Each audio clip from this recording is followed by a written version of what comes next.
কয়েকটি নক্ষত্র নিঃশেষে পর্ব সংখ্যা ৩-এর শেষ অংশ। লিখেছেন তেজস্মিতা মর্তজা। ময়মনসিংহ সিটির নতুন বাজারের আশপাশ জুড়ে যতদূর দেখা যায় সারি ধরা হাইরাইজ বিল্ডিং দাঁড়িয়ে। অডরিচ প্রধানের অ্যাপার্টমেন্ট ৯ তলায়। তার ব্যালকনিতে দাঁড়ালে শহরের এধার ওধার চোখে পড়ে। এছাড়া শহরের কোল দিয়ে সরু বয়ে যাওয়া বক্ষপুত্র, আরেকদিকে মাসকান্দা বাস স্ট্যান্ডে থেমে থাকা সারি সারি বাস, অন্যদিকে সাপের মতো স্থির রেলপথ। অডরিচের অ্যাপার্টমেন্টের বেডরুমের ব্যালকনি থেকে দূরে ঝাপসা বক্ষপুত্র দেখা যায়। ব্যালকনি বলা ঠিক না, অদৃশ্য বিভাজনের মাধ্যমে ৩টা কাজ চলে, কিন্তু দেয়াল নেই। এক টুকরো বেডরুমের ব্যালকনি হিসেবে আরেক বিভাজন ব্যায়ামগার, আর বাকিটুকু পাঠাগার বা গবেষণাগার। ইংরেজি বইয়ে ঠাসা ৩টি স্ল্যাব, তার এক কোণে একটি কাচের দরজা, ফ্রসেসড গ্লাস ডোর। ভেতরে কিছু দেখা যায় না, ঝাপসা। সামনের তাকে এলোমেলো ঠেসে রাখা ইংরেজি লেখকদের গবেষণামূলক বই। সেলফগুলোর মাঝখানে মাঝারি একটা কাচের টেবিল ও 2টো চেয়ার। বইগুলোর কিছু একাডেমিক, কিছু বিদেশ থেকে সংগ্রহ করা, কিছু বা অনৈতিক কালোবাজার থেকে বহু দামে কেনা। সকালবেলা অডরিচের ব্যায়ামে সাহায্য করা সঙ্গী হিসেবে আসে রুশো, কিন্তু আজ এলো না। অডরিচের মাংসপেশি কামড়াতে লাগলো। সকাল 9টার দিকে মোবাইল কল এলো, মোট 6 বার। অডরিচ উপর হয়ে বিছানায় শুয়ে পড়ে শুনলেন সেই আওয়াজ। শরীরটা চঞ্চল লাগছে, কোনো ভারী খাটুনি করা দরকার। চোখ খুলে সে দেখতে পেলেন তিনি এখন একটি কারাগারের মেঝেতে পড়ে আছেন। সামনে লোহার শিক, নোংরা বদ্ধ জায়গা, ভ্যাপসা গন্ধ। আশ্চর্য ঘটনা হলো কারাগারের ভেতরে কল বাজছে। কোনো কয়েদি মোবাইল নিয়ে কারাবাসে এসেছে। খানিক পর কারাগারের শিক মিলিয়ে ওটা অফ হোয়াইট রঙের ডিস্টেম্পার দেয়াল রং হয়ে গেল। তিনি টের পেলেন বুকের নিচে নোংরা মেঝেটা নরম হয়ে উঠেছে, একদম বিছানার মতো। মোবাইলের রিংটোনটা বালিশের কোণায় বাজছে, শব্দ তার কাছে অসহনীয়। ফোনটা তুলে আছাড় মারতে গিয়ে টের পেলেন কাপনের মতো সাদা বেডশিটের ওপর লাল লাল ঘন তরলের দাগ। সঙ্গে সঙ্গে উঠে বসে ছাদের দিকে মুখ তুলে ধরলেন। নাকে আঙুল চোয়ালে আঙুলের ডগা ভরে আসল রক্তে। নাকে আঙুল চোয়ালে আঙুলের ডগা ভরে আসলো রক্তে। ব্যালকনি আর রুমের মাঝে দাঁড়ানো কাচের দেয়ালের পর্দাটা বাতাসে উড়ছে। সূর্যরশ্মি এসে মুখে পড়ছে, মুখে চামড়া জ্বলছে, চোখ ঝলসে যাবার মতো যন্ত্রণা হচ্ছে। চোখ বুজে চোখের ওপর হাতের তালু চেপে ধরে অন্য হাতে বেডসাইড টেবিল থেকে টিস্যু ছিঁড়ে নিতে গেলে কিছু পড়ে গেল। মেঝেতে পড়ে কাচের শিশি ঝনঝন করে ভেঙে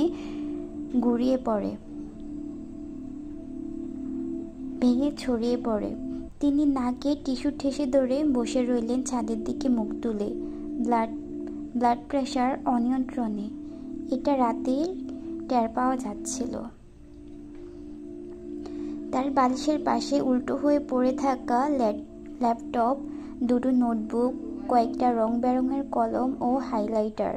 নোটবুকে হিজিবিজি লেখা, কিসব হিসেব, কিছু ফর্মুলা ইত্যাদি। এসির বাতাসে এখন গা চিরবির করতে লাগলো। রিমোট তুলে এসি বন্ধ করলেন। আবার ফোন বাজছে, সিধুর কল। তিনি ফোনটা বালিশের নিচে চেপে দিলেন। রোম জুড়ে ঝাঁঝালো এক গন্ধ গমগম করছে। হাতঘড়িটা এখনো হাতেই রয়েছে। আবার ডান হাতের কবজিতে অ্যালার্জি ড্রাগের অ্যান্টিহিস্টামিন স্ট্রিপ। শরীরে আজকাল খুব বেশি র্যাশ উঠতে দেখা যাচ্ছে। এটা না নিয়ে শুলে শরীর ছিঁড়ে যায়। আবার কল বেজে কেটে গেল। Miss call. এই ধরনের কল তার কাছে একমাত্র একজনেরই আসতে পারে। সেই একজনের নাম খয়রাতি জনাব রুয়াদ ইফতেখার হক। আল্লাহর ভোরে উঠে মোরগের মতো কক করা আভাস তার পুরনো। ভোর সকালে ঘুম থেকে উঠে গাছের ভেতরটার রুহ, মগজ, বৃক্ক, পাকস্থলী খুঁজে বেড়ানো রুয়াদ ইবতেহাজের স্বভাব। ভোরে উঠে কোন বনে বাদারে গিয়ে শিশির ভেজা ঘাসের দিকে ঘণ্টাখানেক চেয়ে থেকে ঘাসের আন্তর্জাতিক, ভূতান্ত্রিক, রাজনৈতিক ইতিহাস উদ্ধার করা পাতিবিজ্ঞানী সে।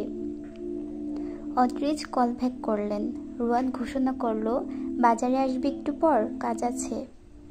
অদ্রিজ সাফ মানা করে দিলেন। প্রশ্নই ওঠে না।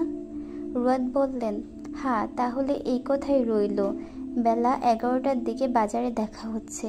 1000-5 টাকা আনিস, মার্কেট করব। অদ্রিজ বলে উঠলেন, সর বাড়া। ভালো বলেছিস। শোন, মনে মনে জানতে চাস মার্কেট করব আমি তো, তুই টাকা দিবি কেন? তো আমার উত্তর, সফরে যাচ্ছি তোর উদ্যোগে, মার্কেট সেই উপলক্ষে। তোর টাকা কে দেবে? নিশ্চয়ই তুই। কথা শেষ করেই কল কেটে দিয়েছে রুয়াদ। অদ্রিজ মাথা চেপে বসে রইলেন। এই ছেলেটা ছোটবেলা থেকে জ্বালিয়ে মারছে। কোনো একদিন খানিকটা সালফিউরিক অ্যাসিড গুঁড়ো করে দুধে রুটি চুবানোর মতো এটাকে চুবিয়ে মেরে ফেললে কেমন হয়? ঘড়িতে 9:30। স্টিপ ছিঁড়ে ঘড়ি খুলে বিছানায় রেখে সে যায় ওয়াশরুমে। বেসিনে হাত দিয়ে শরীরে ভর ঠেকিয়ে আয়নাতে চেয়ে থাকেন। নালি কাটলে যেমন পানি বয়ে যায় তিরতির করে, নাক দিয়ে রক্ত আসছে ওভাবে। ধীরে ধীরে রক্ত ঠোঁট, এরপর থুতুনি পেরিয়ে গলা ছেড়ে বুকের সাদা গেঞ্জিতে ঠেকছে। গেঞ্জিটা খুলে ফেললেন তিনি। চোখ টকটকে লাল। এত ওষুধ, ব্যায়াম ও ব্যবস্থা গ্রহণের পরেও শরীর শেষ হয়ে যাচ্ছে। মুখের গড়ন ভাঙা ভাঙা, চুল দাড়ি অস্বাভাবিক বেড়েছে, ত্বকের রং কালো হয়ে যাচ্ছে। তিনি রুমে ফিরে সিধুকে কল করে বললেন, আসার সময় জেন্টস পার্লার থেকে কাউকে ধরে এনো, রাত 8টায়। সিধু বলল, অদ্র স্যার 8টায়? আমাদের গাড়ি তো 11টায়, দেরি হয়ে যাবে না স্যার? হবে না, ওদিকে সব রেডি। সবাইকে যার যার জায়গা মতো ফিট করে দিও, কোথাও সামান্য ভুল হওয়া যাবে না। কল কেটে তিনি কিচেনে গিয়ে কফি বানান। কফি তার পছন্দ না, এমনিতেই জীবনটা ঘুমহীন। কফি খেলে আরও ঘুম হয় না। কফি বানিয়ে তাতে সে কিছুটা গুঁড়ো পাউডার মেশান। এটা ছাড়া মনোসংযোগ আসছে না বাস্তবতার উপর। বারবার সব গুলিয়ে যাচ্ছে, হ্যালুসিনেশন হচ্ছে। ব্যালকনির সোফাতে বসে কফির ধোঁয়া উঠতে দিয়ে প্রেসারের ট্যাবলেট মুখে ফেলে সামান্য পানি গিলে অ্যানিকে কল করেন। অ্যানি নওফেলকে বের করে দিয়ে নাফিকে খাওয়াতে বসছিল। তাকে সেলুনে নিয়ে যাওয়ার কথা। অ্যানি ছাড়া কেউ পারে না চুল কাটাতে। সবাইকে নাস্তানাবুদ করার ডিগ্রি আছে নাফির, ভয় শুধু অ্যানিকে। অ্যানি কল রিসিভ করে বলল, আপনি তো বাদুড়ের মতো দিনভর ঘুমান, আজ কি ব্যাপার? রুয়াদের ভাতিজির কোনো খবর? ইস রে, আপনাকে কল করার কথা মনে নেই। সেই কোন সকালে ওদের বাড়ির লোক এসে চাঁদা দিয়ে গেছে, ভালো একটা সিট রাখতে বলেছে। অদ্রিজ কল কেটে শাওয়ারে যান। ঠিক 45 মিনিট খানেক দাঁড়িয়ে থাকে শাওয়ারের নিচে। মাথায় ঠান্ডা পানি পড়লে প্রেশার নামতে পারে। 11টার দিকে চূড়ান্তভাবে মাংসপেশিতে অসহ্য কামড়ানি শুরু হলো। একটা টি-শার্ট ও 3/4 প্যান্টের সাথে সে পরলেন হাই বুট, কানে হেডফোন ও বিশাল এক সানগ্লাস চোখে বাঁধিয়ে বেরিয়ে পড়লেন অ্যাপার্টমেন্ট থেকে। রাস্তায় কেউ বলতে পারে টি-শার্ট ও ট্রাউজারের সাথে লেদার হাইবুট বেমানান, তাতে অদ্রিজের যায় আসে না। বেমানান শব্দটাই মূলত বেমানান এই জগতে। তাপমাত্রা আফ্রিকা মহাদেশের সাথে টক্কর দিচ্ছে। তিনি একটু হেঁটে, একটু দৌড়ে দৌড়ে বাজারের মধ্যে আসে। একটু ফাঁকা জায়গা পেয়ে দাঁড়িয়ে হাঁপ ছাড়েন। দৌড়ানোর পরিশ্রমের ফলে শরীরটা ভালো লাগছে, কিন্তু রোদে তার শরীরে সেন্সেশন হয়। তার যেহেতু শরীর ঘামে না, বরং শরীর রোদের সবটুকু তাপ শোষণ করে শরীরটাকে তাপোৎপদী সিস্টেমের মতো করে তোলে। হিটারের মতো জ্বলতে থাকে চামড়া, হিটস্ট্রোক টাইপ ব্যাপার। এখন বমি হবে। এখন তার মনে হতে লাগলো চারপাশে অনেক কিছু ঘটছে, খুব মারাত্মক কিছু। ভয়াবহ একটা পরিবেশে দাঁড়িয়ে আছে সে। ভয় করতে লাগলো তার। পাগলের মতো এদিক ওদিক চাইল। সব কিছু ঝাপসা। শুধু মনে হতে লাগলো সে কোনো নরকে দাঁড়িয়ে আছে। তার চারপাশটা খুব দ্রুত ভয়াবহ ঘটনায় জড়িয়ে যেতে লাগলো। গা তীর তীর করে কাঁপতে লাগলো। খচখচ করে গা চুলকাতে লাগলেন তিনি। তিনি কোথায় দাঁড়িয়ে আছেন তা মনে করতে পারলেন না কিছুক্ষণ। এরপর আচমকা শরীরটা ঝাঁকি মেরে উঠে গলগল করে বমি করে ফেললেন। সঙ্গে সঙ্গে এক নারীকণ্ঠ চেঁচিয়ে উঠল, ছি, এই কেড়ে শয়তান! আজব লোক তো, বাচ্চা নাকি রাস্তার মধ্যে বমি করতেছে। সরে আয় নয়ন, ছি ছি, দেখি কি হাল হলো তোর। অদ্রির চোখ ঝাপটালেন বারবার দেখার জন্য। তার মাথার ভেতরে এখন বোতা শব্দ শোনা যাচ্ছে। কানের ভেতরে এসি চললে যেমন গা গুলিয়ে আসে অমন।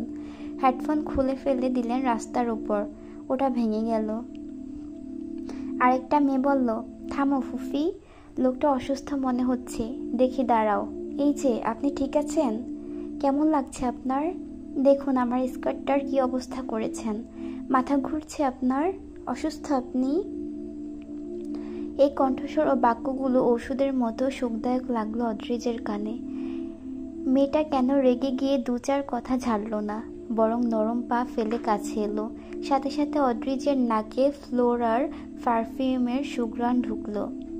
কিন্তু অ্যালার্জির কারণে মেয়েটা কাছে আসতেই সে দুম করে এক হাঁচি দিলেন তিনি। এমনিতেই তার কণ্ঠস্বর বড় ভারী, তার ওপর ছেলে মানুষের বোমব্লাস্টিক হাঁচি।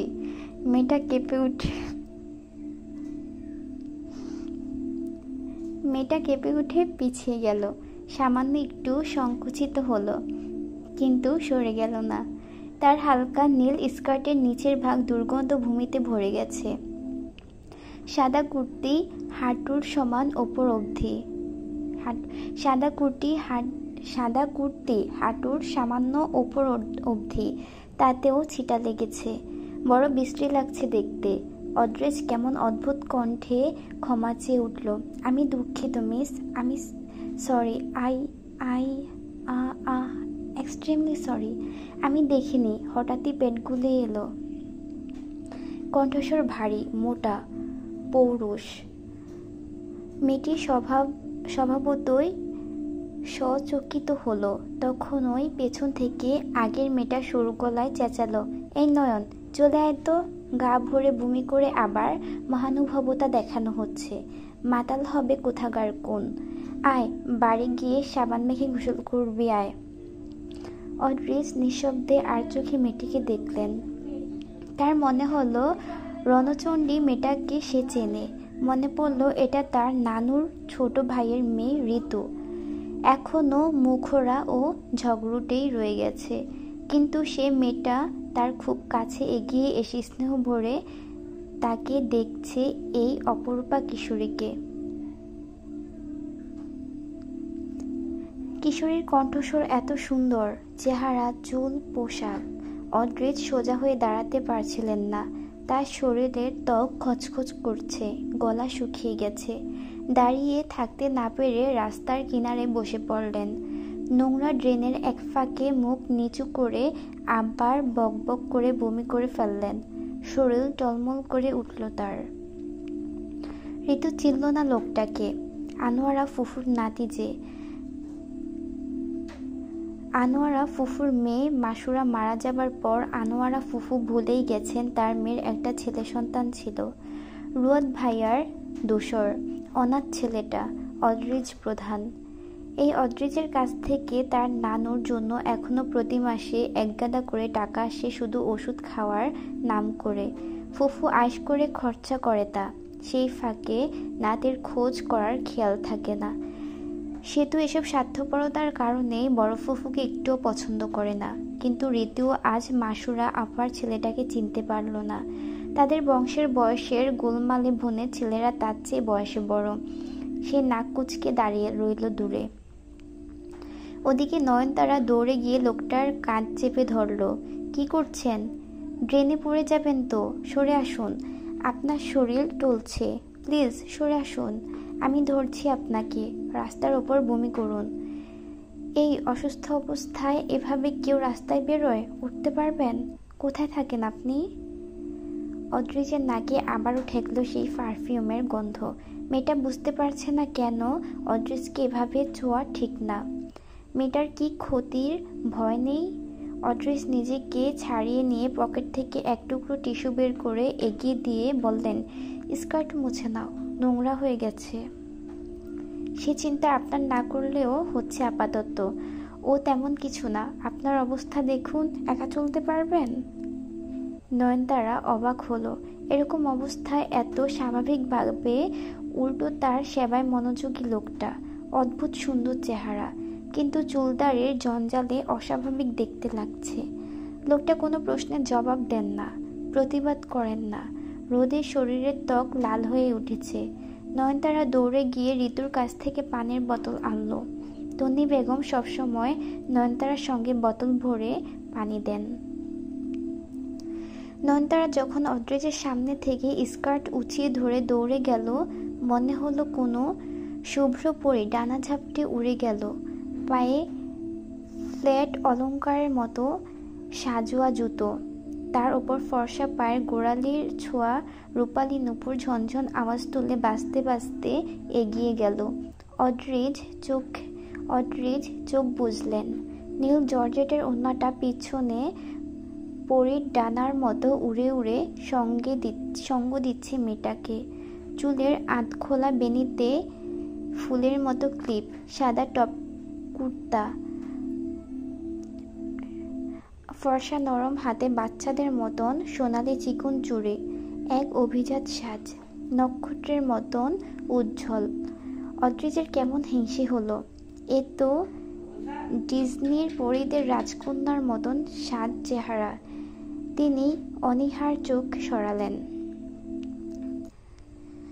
পরীদের রাজকন্যা ফিরে এসে বোতল এগিয়ে দিয়ে বলল, নিন পানি, একটু পানি খান, ভালো লাগবে আপনার। বমি করলে গলা শুকিয়ে যায়, মুখটাও ধুয়ে নিন। মাথায় একটু পানি বসিয়ে দেব। রোদে মাথা গরম হলে বমি হতে পারে, এভাবে একা বাড়ি ফিরতে পারবেন? অদ্রিজ চুপচাপ বোতলটা হাতে নিলেন। চুলগুলো হাতের আঙুল ধারা ব্রেকব্রাশ করতে করতে একটু ভালো করে দেখলেন সুন্দরীকে। এত নমনীয়তা, মানবিকতা কে শিখিয়েছে? এ তো ওয়াসিম মামার মেয়ে মনে হচ্ছে। তা হক সাহেব মেয়েকে এত ভালো করে মানুষ করেছেন? সামান্য ঠোঁট তেড়া করে হাসলেন তিনি।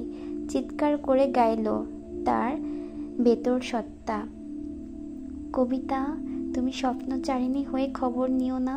কবিতা, এই নিশাচর আমায় ভেবো না সুখের মোহনা। গানটা মনে মনে গাইবার পর অদ্রিজ উজ্জ্বল নক্ষত্র কন্যার একটি নাম পেলেন, স্বপ্নচারণী। টিস্যু নিয়ে বসে পড়লেন নয়নতারার পায়ের কাছে। নয়নতারা অপ্রস্তুত হয়ে পিছু হাঁটতে গেলে তার ডান হাত ধরে ফেললেন অদ্রিজ। চুপচাপ দাঁড়াও। এত শান্ত, ঠান্ডা ও ভারী কণ্ঠস্বর নয়নতারা আগে কখনো শোনেনি। লোকটাকে তার কি চেনা চেনা লাগলো। সে বুঝতে পারছিল না। সে ইতস্তত করে বলে উঠল, আপনি এভাবে আমার পায়ের কাছে বসছেন? জুতো কিনতে গেলে দোকানিরা চট করে পা ধরে জুতো পরাতে নেয়। তন্নি বেগম শিখিয়েছেন, এটা কখনোই করতে দেওয়া যাবে না, এটা অসম্মান। তারা বিক্রেতা, তাদের কাছে জুতো পরিয়ে নেবার এখতিয়ার কারও নেই। তারা দিতে চাইলেও না। নয়নতারা অস্বস্তিতে বুঁদ হয়ে দাঁড়িয়ে রইল। সে আর বাধা দেবে না। তবু লোকটা হাত ধরেই রাখলেন, পরে ছাড়লেন যখন স্কার্টটা আরেক হাত দিয়ে ধরতে হলো। এত শীতল একরোখা চুপচাপ মানুষকে কিছু বলারও পেল না নয়নতারার। অদ্রিজ টিস্যু দিয়ে নয়নতারার স্কার্টের নিম্নভাগ যথাসম্ভব পরিষ্কার করলেন। রাস্তার মধ্যে একটি কিশোরীর পায়ের কাছে বসা এক বিশালাকার পুরুষ। দৃশ্যটা অদ্ভুত ও বিরল। অদ্রিজের যখন মনে হলো বমি পরিষ্কার হয়েছে, সে উঠে দাঁড়ালেন। নয়নতারা অস্বস্তি কাটিয়ে চঞ্চল কণ্ঠে বলল, আপনি বাড়ি ফিরে রেস্ট করবেন, এখন আর বাইরে থাকবেন না, নয়তো আমি বলছি আপনি আজকেই একটা কঠিন অসুখে পড়বেন, মিলিয়ে নেবেন। অদ্রিজ আস্তে করে বললেন, তাই? অবশ্যই তাই। নিজের অবস্থা বোঝেন না? কিছু হবে না, বললাম তো, মিলিয়ে নেবেন। তোমার সঙ্গে আমার দেখা হবে, তুমি মিলিয়ে নিও। লোকটা চলে গেলেন। নয়নতারা বিস্মিত চোখে লোকটাকে চলে যেতে দেখল। দেখা হবে? কেনই বা, আর কবে? ঋতুর কাছে গিয়ে বলল, তুমি একটাবার এগিয়ে গেলে না, লোকটা পড়ে গেলে কি হতো? ঋতু গোমরা মুখে বলল, আমি তোর মতো মাদার তেরেসা নই যে রোডে ঘাটে যার তার সেবায় লেগে পড়ব। শোন নয়ন, তোর স্বভাব চরিত্র সুন্দর, কিন্তু এই সুন্দর স্বভাবের জন্য তুই একদিন মারা পড়বি, দেখিস। দেখি এদিকে আয়, কি বাল মুছে দিয়ে গেল সেই তাল গাছ। তান্ত্রিক বাবা দেখি, তার পবিত্র ভূমি এখনো যে চকচক করছে স্কার্টে। নয়নতারা মুখে হাত দিয়ে ফিক করে হেসে ফেলল। তান্ত্রিক বাবা? হাসবি না নয়ন, গা জ্বলছে আমার, এগিয়ে আয় দেখি। আরে ওটা স্টাইল ফুফি, আজকাল উলুফ কাটিং না কি যেন বলে। ঋতু মুখ ভেঙচে বলল, উলুফ কাটিং? বেশি পেকেছিস? তোর মায়ের পায়ে ধরা খালি বাকি রেখে তোকে মার্কেটে এনেছি। ওয়াসিম ভাই জানলে আমায় কবর দেবে। সেই মার্কেটে নাই ঢুকতে কোথাকার কোন দামড়া দরবেশ এসে পোশাক নষ্ট করে গেল। তুই তার উকালতি করলে এক চড়ে দাঁত ফেলে দেব। ঋতু বসে পড়ল নয়নতারার সামনে। ব্যাগ থেকে এক মুঠো টিস্যু বের করে স্কার্টটা মুছল। তার মনে হলো কাজ হচ্ছে না। নয়ন, পানির বোতল দে তো। কোন দোকানের চাল খেয়ে বমি করেছে কে জানে। নয়নতারা তখন মনে পড়ল, যা ফুফি, বোতল তো তোমার তান্ত্রিক বাবা নিয়ে গেছে। ঋতু কটমট করে উঠে দাঁড়িয়ে এক ঘাটটা মারল কপালে। এত গর্দভ তুই, শুধু বোতল কেন দিলি? টাকা পয়সার পার্সটাও সঙ্গে দিয়ে দিতি আল্লাহর নামে, তান্ত্রিক খেয়ে ফু মেরে দোয়া করতো।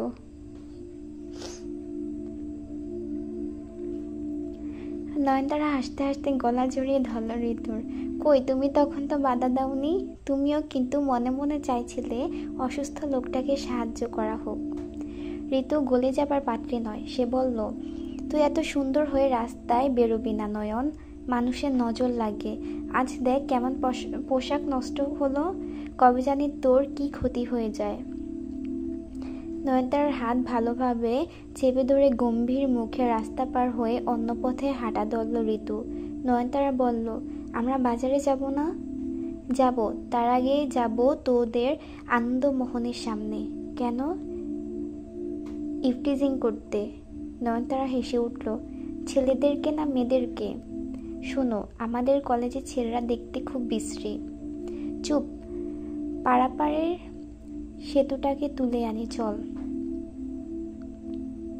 ও একা একা বাড়ি থাকবে সেটা হচ্ছে না, ওকে বেঁধে হলেও সঙ্গে নেব আমি। দুজন রিক্সা নিল আনন্দমোহন কলেজের উদ্দেশ্যে সেতুকে তুলে আনতে। সেতু কেনাকাটায় পটু। রুয়াদ ও অদ্রিজ ময়মনসিংহ জেলা স্কুলের প্রাক্তন শিক্ষার্থী। এরপর দুজন ইন্টারমিডিয়েটে ভর্তি হলো আনন্দমোহন কলেজে। রুয়াদরা আবার বংশগতভাবে আনন্দমোহনের শিক্ষার্থী। ওদিকে রুয়াদের দাদার দাদা অবধি, এদিকে রুয়াদের বাপ, চাচা, ভাই, সে নিজে, সেতু, নয়নতারা সব আনন্দমোহনে। অদ্রিজের বাপের বাড়ি ত্রিশাল, আরেক উপজেলা। বড় চাচা পড়ালেখার সুবাদে ময়মনসিংহ শহরে বসবাস করতে করতে এখানেই স্থায়ী হয়েছিলেন। ছোট থেকে অদ্রিজও পড়ালেখার খাতিরে চাচার বাড়িতেই স্থায়ী হয়ে গেল একরকম। কলেজও এখানেই। ময়মনসিংহ ছাড়তে হলো কলেজ শেষে। ব্রাইট স্টুডেন্ট হিসেবে জগন্নাথ বিশ্ববিদ্যালয়ে biology based top subject pharmacy নিয়ে পড়ার সুযোগ পেল। ঘাড়তেরা রুয়াদ জেলা ছেড়ে কোথাও গেল না। তার যা মেধা, অনায়াসে বুয়েটে পড়তে পারত। সে ভর্তি হলো বাংলাদেশের কৃষি বিশ্ববিদ্যালয়ে বায়োটেকনোলজি বিভাগে। রয়ে গেল নিজের শহরেই। কিছুদিন আগে সে নিজের প্রাক্তন স্কুলে অস্থায়ী শিক্ষকের চাকরি পেয়েছে। জেলা স্কুলের 9-10-এর ছেলেরা তার পাগলা ভক্ত। পারলে তারা সব শিক্ষক বাদ দিয়ে সারাদিন রুয়াদের ক্লাস করে। রুয়াদের পড়ানোর ধরন অন্য জাতের। সে যেদিন আবৃতবীজী উদ্ভিদের গঠন পড়াবে, সেদিন সে কোত্থেকে একটা আবৃতবীজী উদ্ভিদ জোগাড় করে নিয়ে ক্লাসে আসে। যেদিন পেঁয়াজের লম্বচ্ছেদ প্রস্থচ্ছেদ পড়াতে হবে, সে সেদিন পেঁয়াজ কাটা সায়েন্স নিয়ে উপস্থিত। একবার সে গাছের জিন ও ডিএনএ থেকে মানুষের ইমপ্লান্ট করার গবেষণায়ও হাত দিয়েছিল, যাতে গাছের যেমন ডালপালা ভেঙে গেলে বা কেটে ফেললে সেখান থেকে মুকুল অঙ্কুরিত হয়, মানুষেরও তেমন হতে পারে। মানুষের একটা হাত কেটে গেলে সেখান থেকে ধীরে ধীরে একটা হাত গজাবে। কিন্তু আরেক দিকে বিষয়টা ক্যান্সার পর্যায়ে চলে যায়। মানুষের শরীরে নতুন হাত গজাতে গেলে মাংসপেশির অস্বাভাবিক কোষ বিভাজন দরকার, যা ক্যান্সার। এছাড়া গাছের জিন মানুষে স্থাপন করা সম্ভব নয়। তার এক্সপেরিমেন্ট সেখানেই থামাতে হলো। তার এইসব কথাবার্তা ও যুক্তি চিন্তাধারা মন্ত্রের মতো শোনে ছাত্ররা। শুধু জেলা স্কুলেই নয়, আশেপাশে স্কুল, কলেজের ইন্টার পড়ুয়া কিশোরগুলোর ওপরও রুয়াদের কালাজাদুর প্রভাব পড়েছে। এ নিয়ে স্কুলে গুঞ্জন চলছে। রুয়াদ ওদেরকে উল্টোপাল্টা মতাদর্শ শেখাচ্ছে। চঞ্চল বয়সের ছেলেরা এভাবে রুয়াদের মতো বামপন্থীর অনুসারী হলে এ ভারী চিন্তার কথা। সারাদিন সবগুলো রুয়াদ জিকির টানে। মাজারে যেমন দয়াল বাবার জিকির চলে, ওরকম। রুয়াদ এই জীবনে কোনোদিন সঠিক সময় স্কুলে যায়নি। তার শিক্ষকেরা অতিষ্ঠ ছিলেন। সে 3 পিরিয়ড পর স্কুলে গিয়ে দারোয়ানের সাথে ঝামেলা বাঁধাত। এখন যারা সিনিয়র শিক্ষক, তারা ছিলেন রুয়াদের তৎকালীন শিক্ষক। এখন সে শিক্ষক হবার পরেও স্কুলে যায় অসময়ে। তার পিরিয়ডের সময় হলে ছাত্ররা তার অপেক্ষায় বসে থাকে, রুয়াদ স্যার কখন আসবে, ক্লাস নেবে। সিনিয়র শিক্ষকেরা আসে ছাত্রদেরকে সান্ত্বনা দিয়ে যায়, আমরা জীবনে ওকে ক্লাসে পাইনি, তোরা পেলে আমাদের সাথে অবিচার হতো, বসে থাক, ব্যাককল চলে আসবে কোনো এক সময়। কখন যে স্কুল থেকে তাকে লাথি মেরে বের করে দেওয়া হবে, ছাত্ররা এ নিয়ে চিন্তায় আছে। তারা ঠিক করেছে রুয়াদ স্যারের গলা জড়িয়ে ধরে অনুরোধ করবে, রুয়াদ স্যার, আপনি একটু নিয়মিত হন অথবা চাকরিটা পার্মানেন্ট করুন, নয়তো আপনাকে কিক মারা হবে। আমরা আপনাকে হারাতে চাই না। ভার্সিটি লাইফে সে একটানা ভাইরাল কোচিং সেন্টার চালাতো। কোচিং সেন্টারের নাম ছিল আয়ুর্বেদিক কোচিং সেন্টার। অভিভাবকেরা কেউ ভাবতেন রুয়াদ যেহেতু গাছের বিজ্ঞানী, সে বোধহয় কোনো গাছগাছরা দিয়ে কোনো আশ্চর্য রকমের আয়ুর্বেদিক ওষুধ বানিয়ে ছাত্রদেরকে খাইয়ে পড়ায় মনোযোগ করে। কিন্তু রুয়াদ নামটা দিয়েছিল গভীর উদ্দেশ্যে। আয়ুর্বেদ সংস্কৃত শব্দ, অর্থ হলো জীবনবিদ্যা। সে একজন খাঁটি জীববিজ্ঞানী। ভবিষ্যতে সে গাছ আর মানুষকে এক গ্লাসে গুলিয়ে শরবত বানানোর মতো দুনিয়া উল্টানো কোনো আবিষ্কার করবে, এমন সম্ভাবনা আছে। কোচিং সেন্টারের নাম সেই অনুসারে। তার নামের এত জোর ছিল যে ছাত্রদের জায়গা দেওয়া মুশকিল হতো। ছাত্ররা তাকে পছন্দ করে, এমনকি সে যে শিক্ষকদের জ্বালিয়ে মেরেছে তারাও তাকে অপছন্দ করতে পারে না। এই অপছন্দ না করতে পারা নিয়ে শিক্ষকেরা প্রায়ই ডিপ্রেশনে থাকেন। এসব কারণে তাকে কিক মারা হচ্ছে না। আর তার অনিয়মও অজাতের। তার পিরিয়ড ছিল 4র্থ পিরিয়ড। সে হেলেদুলে দুপুরবেলা স্কুলে গিয়ে দেখছে 6ষ্ঠ পিরিয়ড চলছে। অবিবাহিতা সুন্দরী ম্যাডাম বাংলা ব্যাকরণের সমাস পড়াচ্ছেন। সমাসের মধ্যে তিনি তার জানা সংস্কৃত ভাষা ছাত্রদেরকে বলে শোনাচ্ছেন।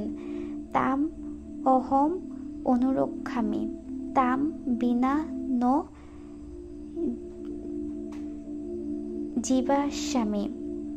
জীবিষ্যামি, কৃপায় মেম কৃপয়া মেম তেজমা, যদ গচ্ছসি অহম বিসং গিবেয়ম।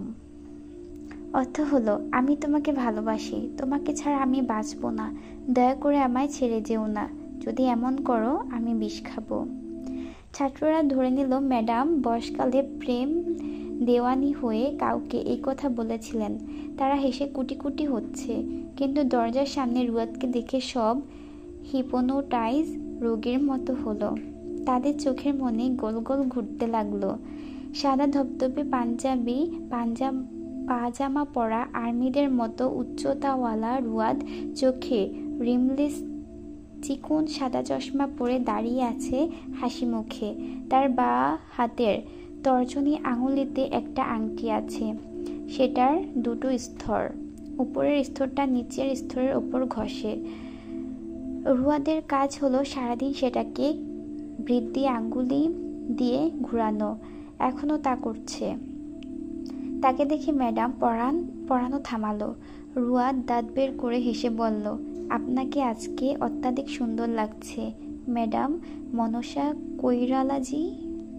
ম্যাডাম কঠিন গলায় বলল, আপনি রোজ এই কথা বলেন, তাও আবার ভুলভাল নামে ডেকে।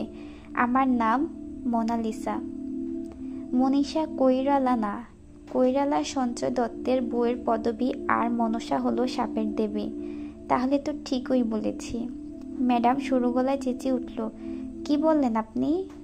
রুয়াদ হাসল, ভুল বুঝবেন না, সুন্দরীরা ভুল বুঝলে দুঃখটা বেশি লাগে। ঘটনা হলো মোনালিসাও তো আর আপনার সঠিক নাম না, বানানো নাম। আমিও দিলাম একটা বানানো নাম, এভাবে যে কেউই আপনাকে নিজের মতো বানিয়ে যা তা ডাকতে পারে, ঠিক না? ম্যাডাম রেগে কটমট করে বললেন, কে বলেছে আপনাকে এটা আমার বানানো নাম?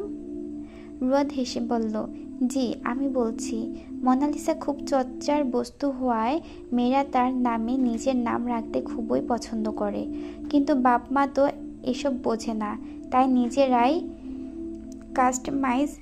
কাস্টমাইজ করে নেয়। ঠিক বলেছি না?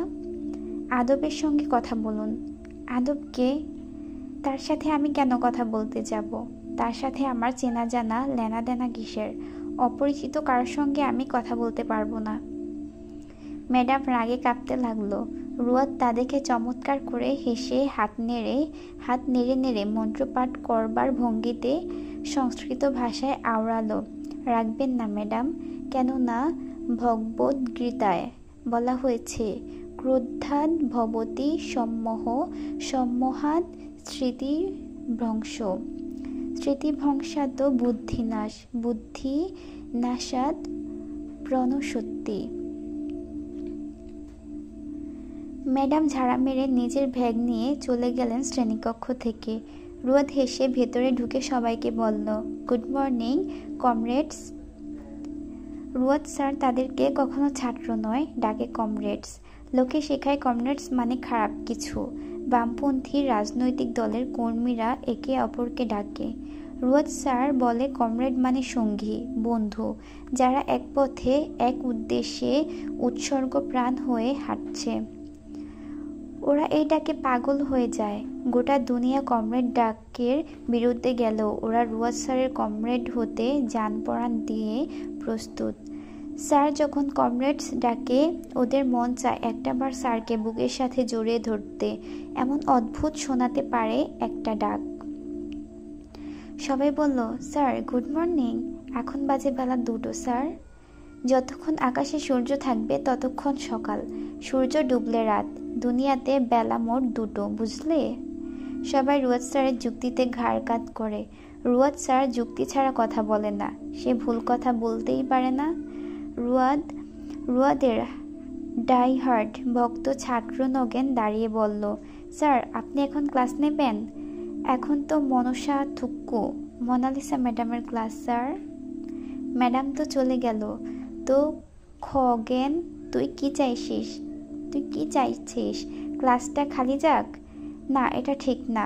তিনি চলে গেলেন। সময়টা আমি কাজে লাগাই। স্যার, আমার নাম নগেন। আপনি সবসময় খগেন বলেন। সবাই আমাকে খগেন মাল বলে রাগায়।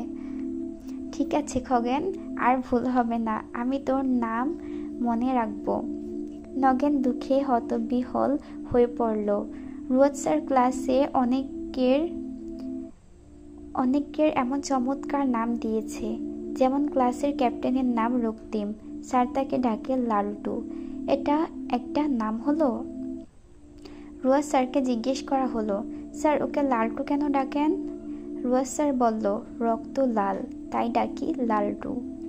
তো স্যার, রক্ত লাল তো লাল নামে ডাকতেন? তো স্যার, রক্ত লাল তো লাল নামে ডাকতেন, লালটু কেন? ওর নাম কি রক্ত? ওর নাম রক্তিম। ওর নামের রক্তের শেষে যেমন ম আছে, আমার লালের শেষে টু। ক্লিয়ার? সবাই রুয়াদ স্যারের যুক্তিতে মুগ্ধ। তারা 120 ডিগ্রি কোণে মাথা কাত করে সম্মতি জানালো। আজকের ঘটনার ক্ষেত্রেও তারা জানে রুয়াদ স্যার ইচ্ছা করে মোনালিসা ম্যাডামকে খেপিয়ে ক্লাস ছাড়া করলো, যাতে সে ক্লাস নিতে পারে। এরকম কাজ সে প্রায়ই করে। নিজের সময় ক্লাসে না এসে অন্য টিচারদের ক্লাসের সময় এসে এ ধরনের কাণ্ড বাঁধায়। এখন কোনো বড় স্যার ব্যাপারটা জানতে আসলে উল্টো ম্যাডামের দোষ হবে। কারণ রুয়াদ স্যার বলবে, ম্যাডাম ক্লাস ফাঁকি দিয়ে বেরিয়ে গেছে। আমি সুহৃদয় টিচার বলে সেই সময়টুকুও পড়ালেখা করিয়ে পুষিয়ে দিচ্ছি ছাত্রদেরকে। ম্যাডাম বড় স্যারের কাছে কট খাবেন উল্টো, কারণ রুয়াদের যুক্তির কাছে দুনিয়া পানি। রুয়াদ লম্বা দেহটা নিয়ে বোর্ডের সামনে দাঁড়ালো। সবাই উৎসুক হয়ে চেয়ে আছে রুয়াদ স্যার কি বলবে। রুয়াদ স্যার কখনো চেয়ারে বসে না, তার নাকি অস্বস্তি হয়। সে তখন এই ক্লাসের ছাত্র ছিল, তার শিক্ষকেরা এসে ওই চেয়ারে বসতেন। চেয়ারটাকে অসামান্য কিছু মনে হতো। কেউ ওখানে বসা অসম্ভব একটা ব্যাপার। সেই বদ্ধ ধারণা ও অস্বস্তিটা এখনো রয়ে গেছে। টিচারদের চেয়ারে বসে না, সে চেয়ারের হেলান দেবার পিট বোর্ডের ওপর কোনোই ঠেকে ঝুঁকে দাঁড়ায়। এটা তার স্বভাব।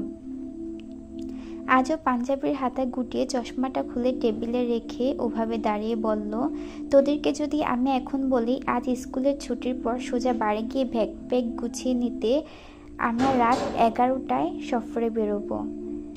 ব্যাস, রুয়াদ এটুকু উচ্চারণ করতে পারল। ততক্ষণে গোটা ক্লাস এমনভাবে চেঁচিয়ে উঠল, যেমন ফুটবল স্টেডিয়ামের গ্যালারিতে বসা দর্শকেরা লাফিয়ে ওঠে পছন্দের দল গোল করলে। সবাই আনন্দে মনে মনে কেঁদে ফেলে। মনের রুমাল দিয়ে চোখ মুছে নিয়ে সমস্বরে জিজ্ঞেস করল, কোথায় স্যার? আমরা কোথায় যাচ্ছি? সিলেট। ধর কম বেশি 5 দিনের সফর। ক্লাস 10 5 দিন স্কুল থেকে গায়েব থাকবে। বেশি আনন্দে ক্লাসরুম বাখারা প্রতিবন্ধী হয়ে গেল। কিন্তু এই রুয়াদ স্যারের দোষ। রাত 11টায় গাড়ি, আর এখন এসে কেউ এই খবর দেয়? আগে দেওয়া যেত না? বাড়িতে ম্যানেজ করবারও তো একটা ব্যাপার আছে নাকি? রুয়াদ স্যারকে কে বোঝাবে? তবু ওরা সবাই মনে মনে কাঁদো কাঁদো গলায় গেয়ে উঠল, এভাবেই দিনরাত চলে যাক, মন আমাদের বারবার ভুলে যাক, রুয়াদ স্যারকে ভালোবেসে কোনো ভুল করিনি আমরা। রুয়াদ স্যার ডেকে বলল, বাড়িতে কি বলবি? ভ্রূণ আছে, হাসল রুয়াদ স্যার। তোরা জানিস কি বলবি? সাথে স্যার চট করে চোখ মারল ওদের উদ্দেশ্যে, সাথে ঠোঁটের স্মিত হাসি ফ্রি। ছাত্রদের হাসি উপচে পড়ে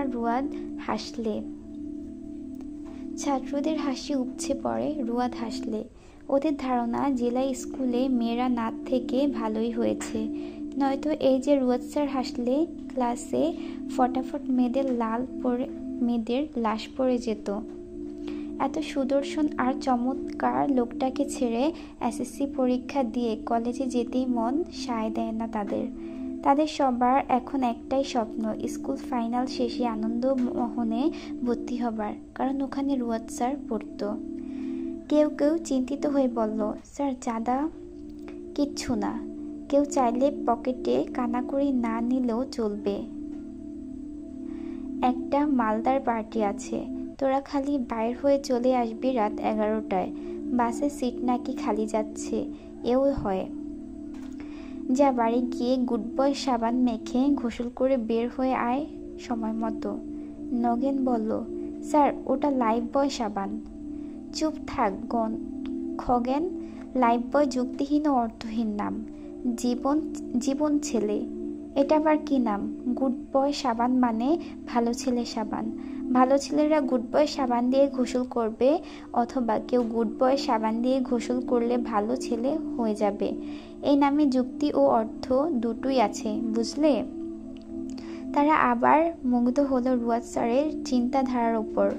সবার মনে মনে পরিকল্পনা আটা শেষ। এখন তারা বাড়িতে গিয়ে বলবে, রুয়াদ স্যারের সাথে আমরা একটা প্র্যাকটিক্যাল বায়োলজি সফরে যাচ্ছি। পড়ালেখায় খুবই সহকারী সফর এটা। এসএসসিতে বায়োলজি নম্বর 98 কনফার্ম। রুয়াদ বেরিয়ে এলো স্কুল থেকে। অদ্রিজ সফরের আয়োজন করছে, আর কিনা সিট খালি। আবার সে যাবে পয়সা দিয়ে। এই সফর বাবদ ওয়াশরুমে টিস্যুর খরচাটাও অদ্রিজ দেবে। টাকা খসবে হেমন্ত ঋতুর গাছের পাতার মতো। স্কুলের ফটকের সামনে দাঁড়িয়ে তার মনে পড়ল অদ্রিজকে সে 12টায় বাজারে আসতে বলেছে। এখন দুটো বাজছে। ব্যাপার না, মাত্র 2 ঘন্টা লেট। অদ্রিজের উচিত একটু ধৈর্যশীল হয়ে দাঁড়িয়ে অপেক্ষা করা। পকেট হাতড়ে দেখল পাঞ্জাবির কলার থেকে খসে যাওয়া একটা বোতাম ছাড়া পকেটে আল্লাহর ওয়াস্তে আর কিছু নেই। সে রিকশায় উঠল বাজারের উদ্দেশ্যে। পৌঁছাতে 2:20 মতো বাজলো।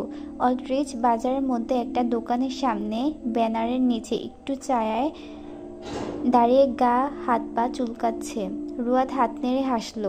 অদ্রিজের সামান্য ভাবান্তর হলো না, মুখে কোনো প্রতিক্রিয়া বা প্রতিবাদ কিছুই না। রুয়াদ রিকশা থেকে নামতে নামতে বলল, ভাড়া দে।